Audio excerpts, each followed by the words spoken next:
മാന്യ പ്രേക്ഷകർക്ക് ബൈബിളിലൂടെ ഒരു തീർത്ഥാടനം ബൈബിൾ പഠന പദ്ധതിയിലേക്ക് ഹൃദ്യമായ സ്വാഗതം.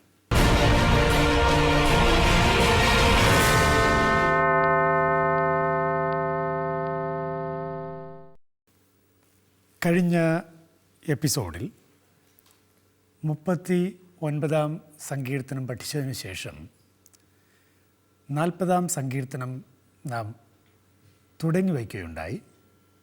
ഇതാ ഈ എപ്പിസോഡിൽ 40 സങ്കീർത്തനത്തിലേക്ക് നാം പൂർണ്ണമായി ശ്രദ്ധ വയ്ക്കുകയാണ്.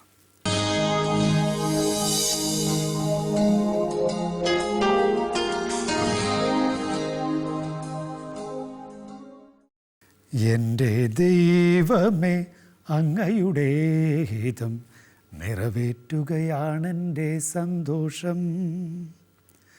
ഞാൻ ക്ഷമാപൂർവം കർത്താവിനെ കാത്തിരുന്നു. അവിടുന്നു ചെവി ചായിച്ച് എൻ്റെ നിലവിളി കേട്ടു. ഭീകരമായ ഗർത്തത്തിൽ നിന്നും കുഴഞ്ഞ ചേറ്റിൽ നിന്നും അവിടുന്ന് എന്നെ കരകയറ്റി എൻ്റെ പാദങ്ങൾ പാറയിലുറപ്പിച്ചു, കാൽവയ്പ്പുകൾ സുരക്ഷിതമാക്കി. 40 സങ്കീർത്തനം ദൈവത്തിൻ്റെ സർജറിയെ വെളിപ്പെടുത്തുന്ന സങ്കീർത്തനമാണ്. കാതുകൾ കീറിത്തരുന്ന ദൈവം, കാത് തുറന്നു തരുന്ന ദൈവം വഴിയെ നമുക്ക് ഈ സുന്ദരമായ പ്രമേയം കാണാം. 40 സങ്കീർത്തനത്തിൽ നമ്മൾ കാണുന്ന ഒരു സവിശേഷത, അവിടെ കൃതജ്ഞതാഗീതം 1 മുതൽ 10 വരെ കൃതജ്ഞതാഗീതമാണ്. എന്നാൽ 11 മുതൽ 17 വരെ വിലാപമാണ്. സാധാരണ വിലാപത്തിൽ ആരംഭിച്ച് സ്തുതിയിൽ നിന്നും കൃതജ്ഞതയിലേക്കും പിന്നെ പ്രേഷിതത്വത്തിലേക്കൊക്കെ നീങ്ങുന്ന രീതിയാണ് പൊതുവെ വിലാപഗീതങ്ങൾക്കുള്ളതെങ്കിലും ഇവിടെ കൃതജ്ഞതാ പ്രമേയത്തിൽ നിന്ന് വിലാപത്തിലേക്ക് പോകുന്നത് എന്തുകൊണ്ട് എന്ന ചോദ്യം, അതിന് പലരും പല ഉത്തരങ്ങൾ പറഞ്ഞു. അതിൽ പ്രബലപ്പെട്ട ഒരു ഉത്തരം ഇതായിരുന്നു: ഇത് രണ്ടും പ്രാരംഭത്തിൽ 2 വ്യത്യസ്ത സങ്കീർത്തനങ്ങളായിരുന്നത്രേ. കൃതജ്ഞതാഗീതമായിട്ട് 1 മുതൽ 10 വരെ അങ്ങനെ നിലനിന്നിരുന്നു. മറ്റൊരു സങ്കീർത്തനം വിലാപഗീതം ഉണ്ടായിരുന്നു. എന്നാൽ ഒടുവിൽ ഇവ രണ്ടും ഒന്നിപ്പിക്കപ്പെട്ടു. ഈ ഒരു ചിന്തയാണ് പലരും പങ്കുവയ്ക്കാറുള്ളത്. പക്ഷേ ഇത് നിർബന്ധമായും ഇങ്ങനെ തന്നെ ആകണമെന്ന് നമുക്ക് പറയാനാവില്ല. ഒരു പക്ഷേ കഴിഞ്ഞ കാലത്തു ദൈവം ചെയ്ത നന്മകളെ അനുസ്മരിച്ച് ഇപ്പോഴുള്ള പ്രശ്നങ്ങളെ ദൈവസന്നിധിയിൽ അവതരിപ്പിച്ച് അതിന് പരിഹാരം കണ്ടെത്താനുള്ള ശ്രമത്തിൻ്റെ ഭാഗം കൂടിയാകാം ഇത്തരത്തിൽ 2 വ്യത്യസ്ത പ്രമേയങ്ങൾ ഒന്നിച്ച് വന്നിരിക്കുന്നത്. ഏതുമാകട്ടെ, ഈ സങ്കീർത്തനത്തിൽ രസകരമായൊരു കാര്യം, 13 മുതൽ 17 വരെയുള്ള വാക്യങ്ങളിലെ പ്രമേയം 70 സങ്കീർത്തനവുമായി കാര്യമായി ബന്ധപ്പെട്ടിട്ടുള്ള ഒന്നാണ്. ശരി, നമുക്ക് ഈ സങ്കീർത്തനത്തിൻ്റെ ഘടനയിലേക്ക് കടക്കാം. നമ്മൾ പറഞ്ഞതുപോലെ 1 മുതൽ 10 വരെ കൃതജ്ഞതാഗീതം. അതിൽ നമുക്ക് 4 ഭാഗങ്ങൾ കാണാൻ കഴിയും. ഒന്നാമത്തേത് കാത്തിരുന്നു നേടിയ രക്ഷയെക്കുറിച്ചുള്ള പരാമർശമാണ്. അത് 1ഉം 2ഉം വാക്യങ്ങളിൽ നമുക്ക് കാണാൻ കഴിയുന്നു. 3 മുതൽ 5 വരെ പുതിയ ഗാനം എന്നുള്ള പ്രതിപാദനമാണ്. പുതിയ ഗാനം, ന്യൂ സോങ്. ഇനി 6 മുതൽ 8 വരെ അനുസരണത്തെക്കുറിച്ചുള്ള പ്രമേയമാണ്. ഇനി സഭയിൽ പ്രഘോഷണം, വിശ്വാസി സമൂഹത്തിൽ പ്രഘോഷണം നടത്തുന്ന സങ്കീർത്തകൻ 9, 10 വാക്യങ്ങളിൽ. ഇനി 2ാമത്തെ ഭാഗത്താണെങ്കിൽ വിലാപഗീതം 11 മുതൽ 17 വരെയുള്ള വാക്യങ്ങൾ നമ്മൾ കാണുന്നു. അതിന് 3 ഭാഗങ്ങളുണ്ട്. താൻ തന്നെ ചെയ്ത അബദ്ധങ്ങൾ, സ്വയംകൃതാനർത്ഥങ്ങൾ, അത് 11, 12 വാക്യങ്ങളിൽ കാണുമ്പോൾ 13 മുതൽ 15 വരെയുള്ള വാക്യങ്ങളിൽ ശത്രുക്കൾ ചെയ്ത അനർത്ഥങ്ങൾ, ശത്രുക്കൾ തനിക്കു ചെയ്യുന്ന അനർത്ഥങ്ങൾ, അതേക്കുറിച്ചാണ് പരാമർശം. ഏറ്റവും ഒടുവിൽ പ്രഘോഷണവും പ്രാർത്ഥനയും 16-17 വാക്യങ്ങളിൽ നമുക്ക് കാണാൻ കഴിയുന്നു. ശരി, നമുക്ക് ആദ്യത്തെ ഭാഗത്തേക്ക് പ്രവേശിക്കാം. കൃതജ്ഞതാ ഗീതത്തിലെ കാത്തിരുന്ന് നേടിയ രക്ഷ, കാത്തിരിപ്പിൻ്റെ രക്ഷ 1-2 വാക്യങ്ങളിൽ. ഞാൻ ക്ഷമാപൂർവം കർത്താവിനെ കാത്തിരുന്നു, അവിടുന്നു ചെവി ചായിച്ച് എൻ്റെ നിലവിളി കേട്ടു. ഭീകരമായ ഗർത്തത്തിൽ നിന്നും കുഴഞ്ഞ ചേറ്റിൽ നിന്നും അവിടുന്ന് എന്നെ കരകയറ്റി. എൻ്റെ പാദങ്ങൾ പാറയിലുറപ്പിച്ചു, കാൽവയ്പ്പുകൾ സുരക്ഷിതമാക്കി.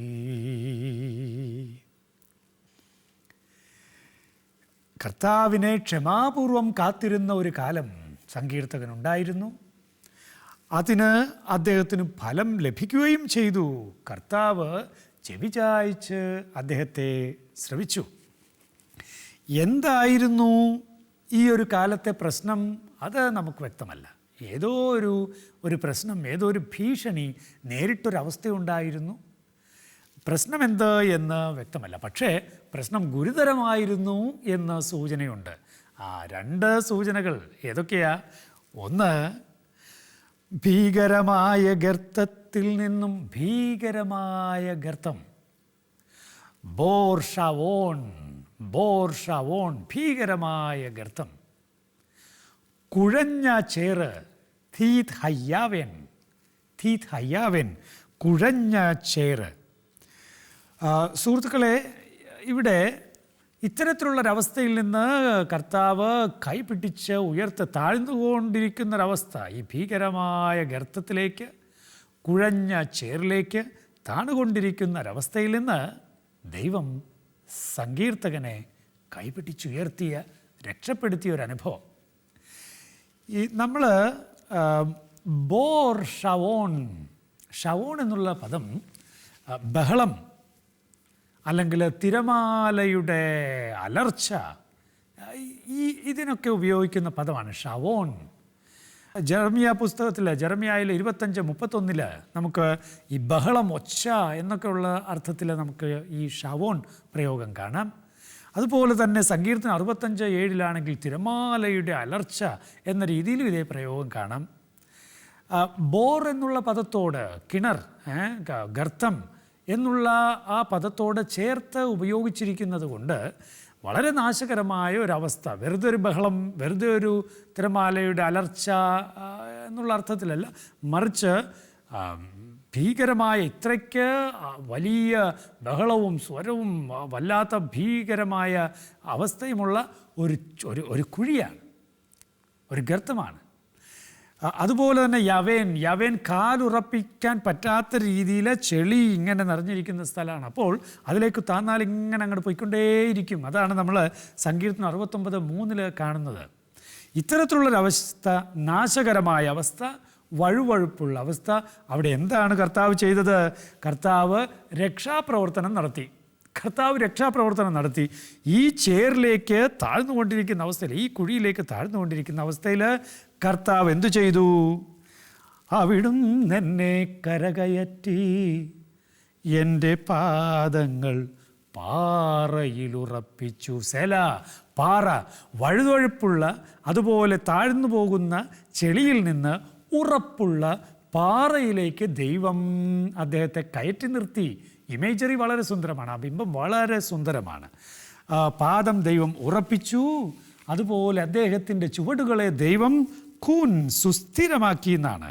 കാൽവയ്പ്പുകൾ സുസ്ഥിരമാക്കി, വഴുതാതെ കാത്തു എന്നതാണ്.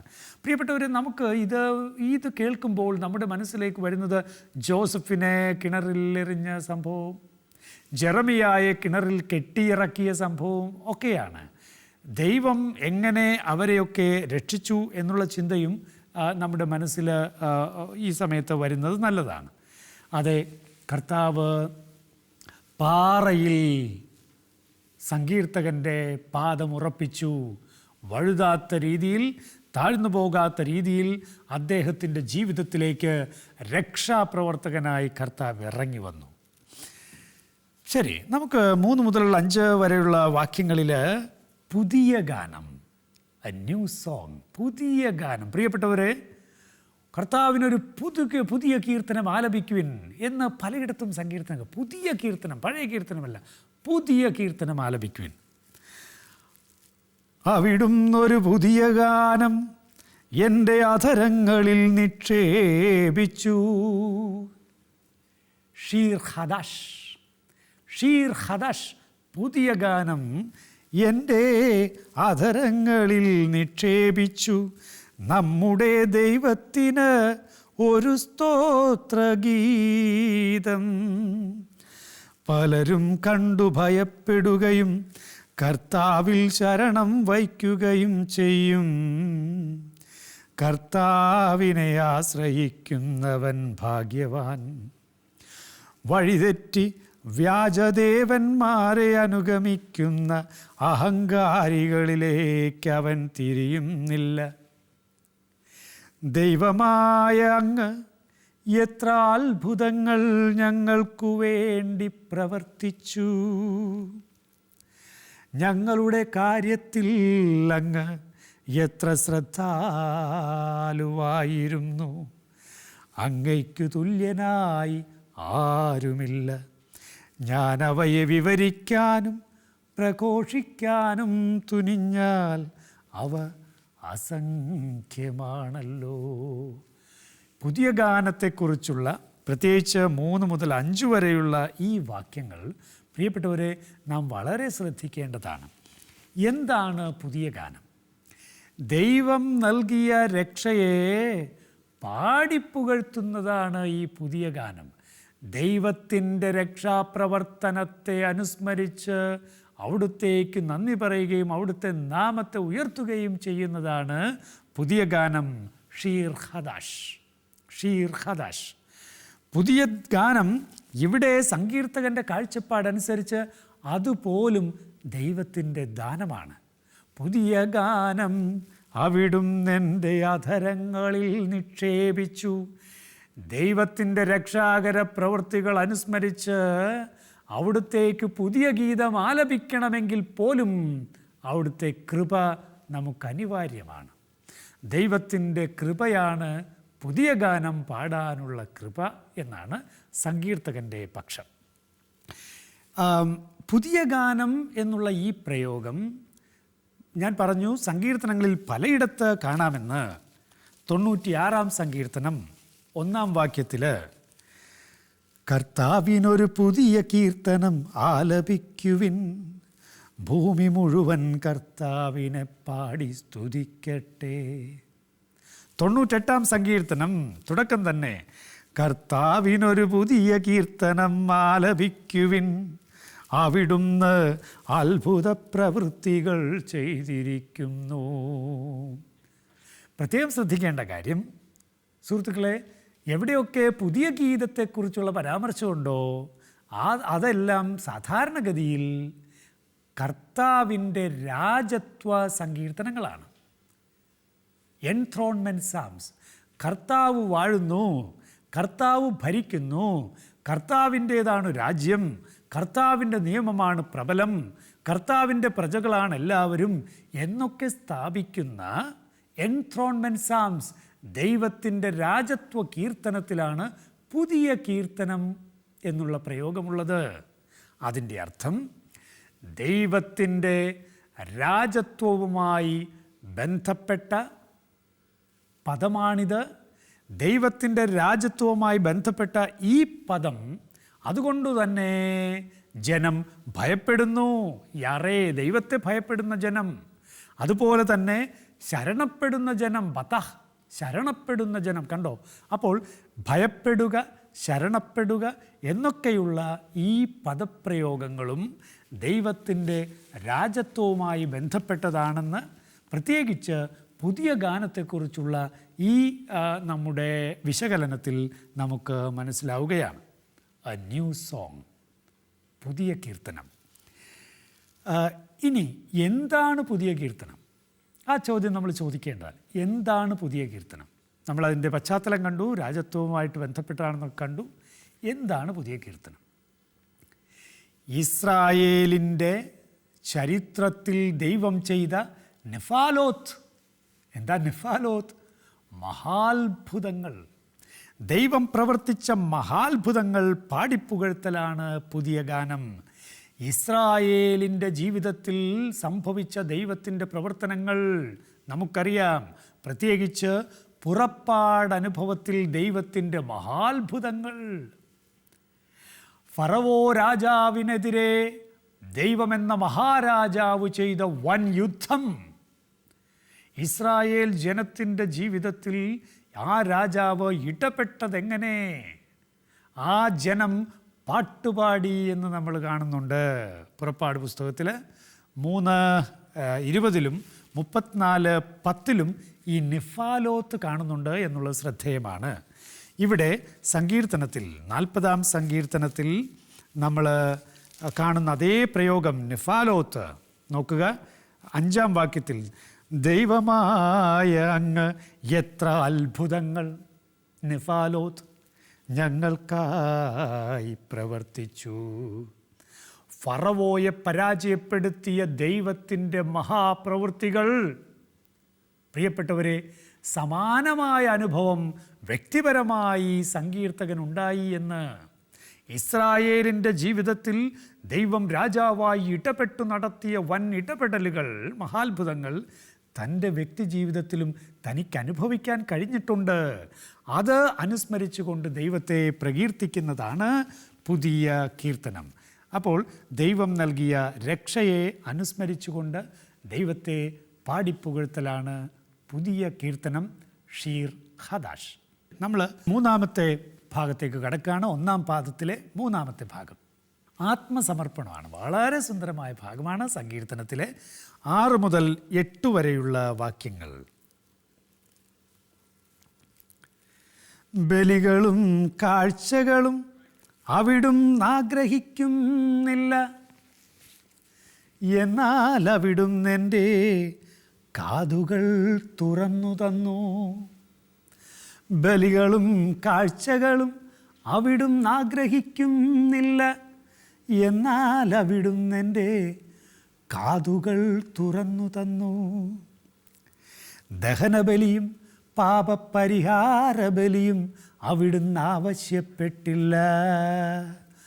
അപ്പോൾ ഞാൻ പറഞ്ഞു, ഇതാ ഞാൻ വരുന്നു. എൻ്റെ ദൈവമേ, അങ്ങയുടെ ഹിതം നിറവേറ്റുകയാണെൻ്റെ സന്തോഷം. എൻ്റെ ദൈവമേ, അങ്ങയുടെ ഹിതം നിറവേറ്റുകയാണെൻ്റെ സന്തോഷം. പ്രവാചക പാരമ്പര്യം ദാ ഇവിടെ നിഴലിക്കുന്നുണ്ട്. ബലികളും കാഴ്ചകളും അവിടുന്ന് ആഗ്രഹിക്കുന്നില്ല. ബലികളല്ല എനിക്കാവശ്യം, നിന്റെ അനുസരണമാണ്, അഥവാ ആത്മബലിയാണ്.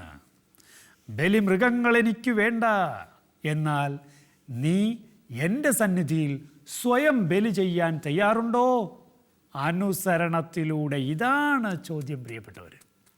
അതാണ് ആത്മസമർപ്പണത്തിൻ്റെ ഈ പാദത്തിൽ വ്യക്തമായി വരുന്നത്. ആമോസ്, അതുപോലെ തന്നെ ഹോസിയ പ്രവാചകൻ, അതുപോലെ സാമുവലിൻ്റെ പുസ്തകത്തിൽ അനുസരണം ബലിയേക്കാൾ ശ്രേഷ്ഠം എന്ന് സാവൂളിനോട് പറഞ്ഞത് ഓർമ്മയില്ലേ?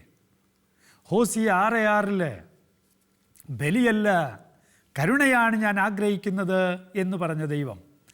ആമോസ് 5-ാം അധ്യായം 21 മുതൽ 24 വരെയുള്ള വാക്യങ്ങളിൽ ശക്തമായി പ്രവാചകൻ പറഞ്ഞില്ലേ, നിങ്ങളുടെ ബലികൾ എനിക്ക് വേണ്ട, നിങ്ങളുടെ ഉത്സവങ്ങളോട് എനിക്ക് വെറുപ്പാണ്, നിങ്ങളുടെ വീണാനാദം എനിക്ക് കേൾക്കേണ്ട, നീതിയും സത്യവും ജലം പോലെ ഒഴുകട്ടെ, സമുദ്രം പോലെ ഒഴുകട്ടെ എന്നൊക്കെ പറഞ്ഞ വാക്യങ്ങൾ നമ്മുടെ മനസ്സിലുണ്ട്.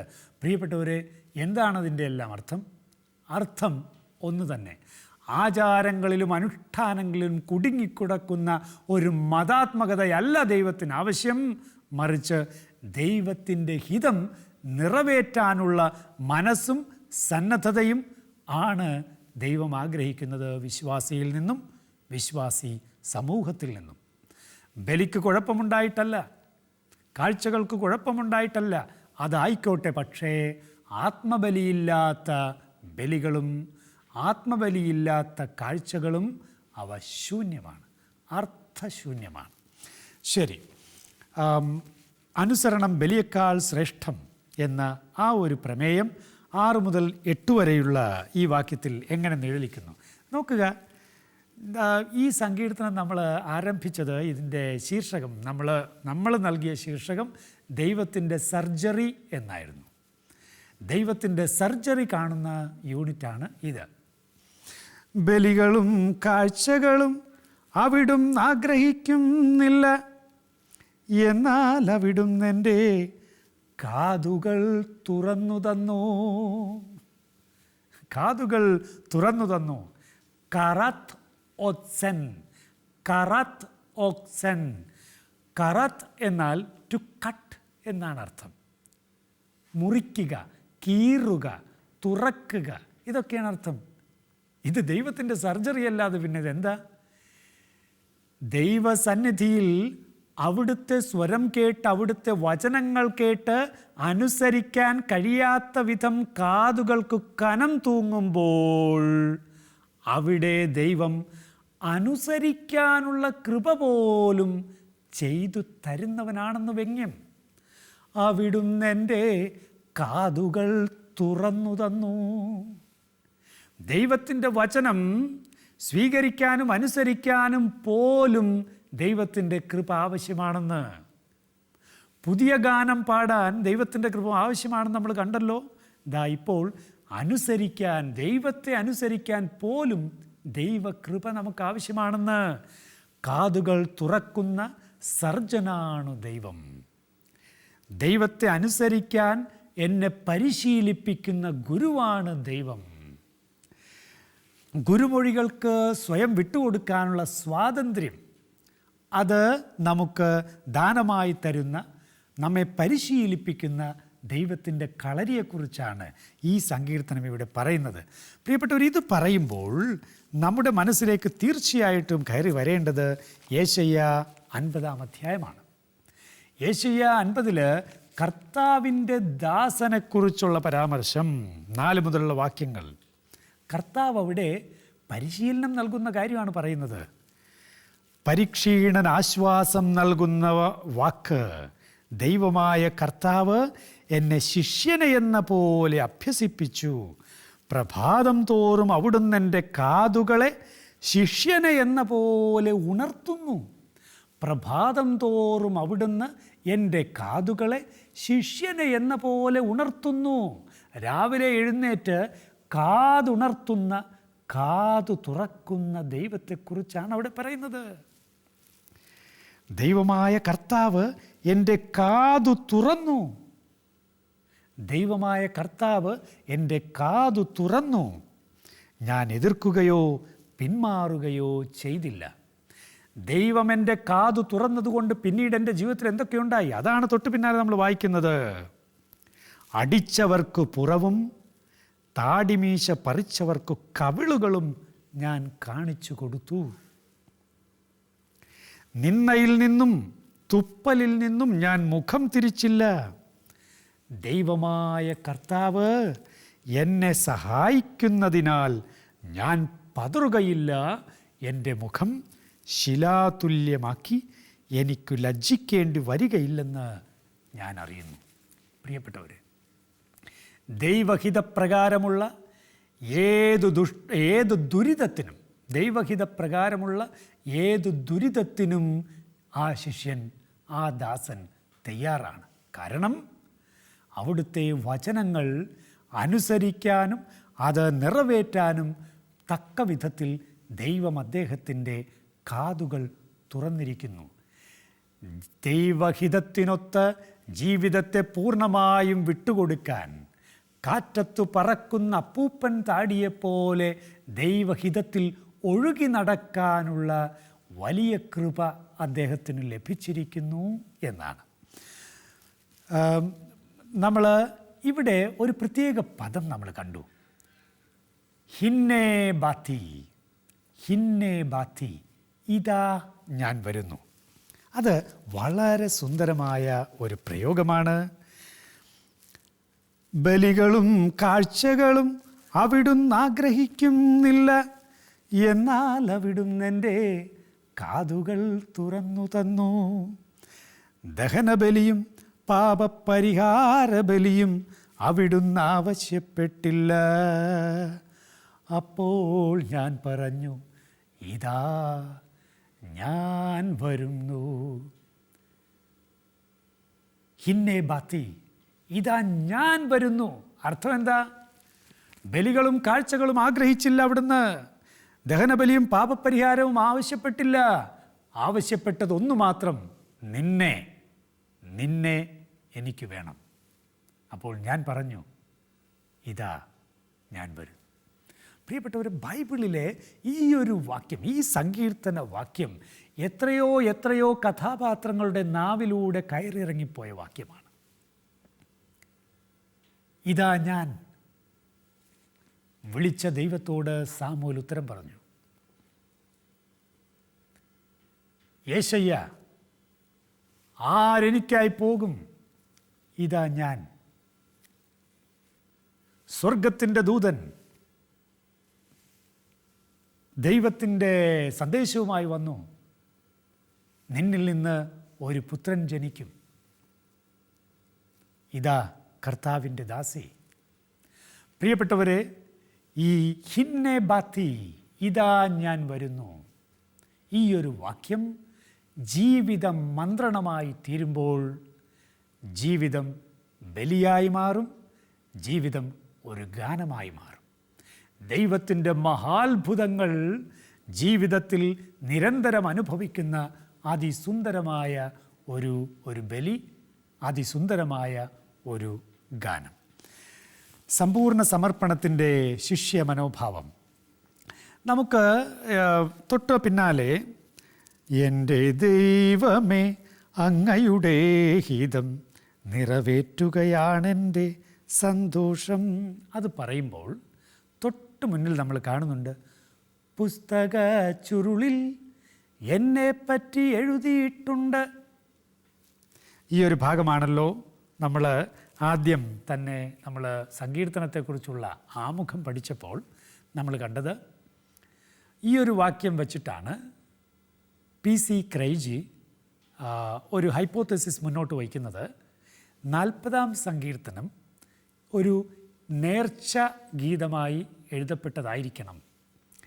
ദൈവം നൽകിയ നന്മകൾ, അതിനുവേണ്ടി പ്രാർത്ഥിച്ചപ്പോൾ ഞാൻ അതിന് പ്രത്യുപകാരമായി അങ്ങയുടെ പ്രവൃത്തികളെ വർണ്ണിച്ചുകൊണ്ട് ഒരു കീർത്തനം എഴുതും എന്നൊരു നേർച്ച സങ്കീർത്തകനുണ്ടായിരുന്നെന്നും, അതുകൊണ്ട് പിന്നീട് എഴുതിയ ആ ചുരുളിൽ തൻ്റെ ജീവിതകഥ അദ്ദേഹം എഴുതിയെന്നും അത് ദേവാലയത്തിൽ അല്ലെങ്കിൽ മിക്കവാറും സിനഗോഗിൽ അദ്ദേഹം നിക്ഷേപിച്ചെന്നും അതാണ് പിന്നീട് സങ്കീർത്തനമായിട്ട് സ്വീകരിക്കപ്പെട്ടതെന്നും ഒക്കെയാണ് ഒരു ആശയം. ഏതായാലും 40-ാം സങ്കീർത്തനത്തിൻ്റെ പഠനം അടുത്ത എപ്പിസോഡിൽ നമ്മൾ തുടരുന്നതായിരിക്കും.